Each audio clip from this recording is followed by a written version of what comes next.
Hello, if you want to set up the face unlock on Samsung Galaxy Z Flip 6, you need to go to the settings. Then over here you want to scroll down and go to lock screen and AOD, and then at the top choose screen lock type. Now over here you will need to set up the screen lock first before you move to the face recognition.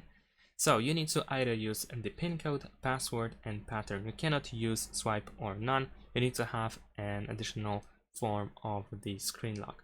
So once you set up one of these three, then you can tap on the slider next to the face in order to start in order to initialize the face recognition option.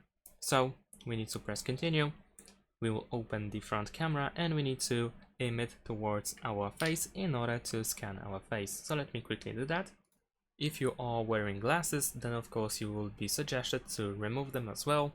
And after that you will see additional settings once you scan your face, and you can, for instance, enable and disable stay on lock screen until swipe, require open eyes and brighten skin. All of these options are enabled by default, and if you want to disable them, then simply tap on the slider, and after all you can press done.